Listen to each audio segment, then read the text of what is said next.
রোজা রাখার 5টি স্বাস্থ্য উপকারিতা। 1 নম্বর, রোগ প্রতিরোধ ক্ষমতা বৃদ্ধি করে। রোজা রাখার ফলে আমাদের রোগ প্রতিরোধ ক্ষমতা ব্যাপকভাবে বৃদ্ধি পায়।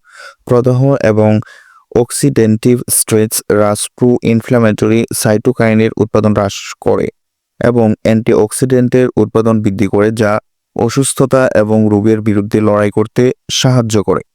পুষ্টিবিদদের মতে রোজা অন্ত্রের আস্তরণকে শক্তিশালী করে।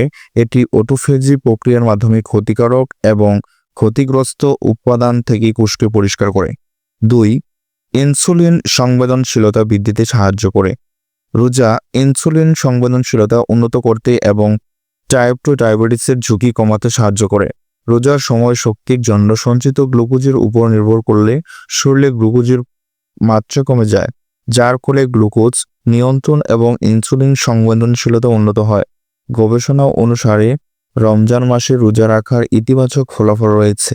এটি ইনসুলিন সংবেদনশীলতা বৃদ্ধি করে এবং ইনসুলিন প্রতিরোধ ক্ষমতা হ্রাস করে। 3. ওজন কমায়।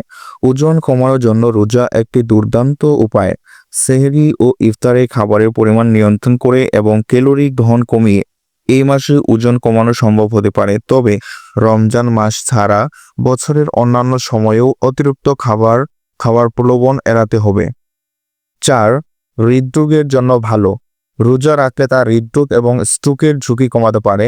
এটি রক্তচাপ এবং কোলেস্টেরলের মাত্রা হ্রাস করে, যা প্রদাহ কমাতে এবং রক্ত প্রবাহ উন্নত করতে সহায়তা করে। তবে যাদের আগে থেকেই হৃদরোগ আছে তাদের রোজার শুরু করার আগে চিকিৎসকের অবশ্যই পরামর্শ নেওয়া উচিত। 5. মস্তিষ্কের কার্যকারিতা উন্নত করে। রোজা রাখার সবচেয়ে উল্লেখযোগ্য স্বাস্থ্য উপকারিতার মধ্যে একটি হল মস্তিষ্কের কর্মক্ষমতা এবং মস্তিষ্কের কার্যকারিতার উন্নতি।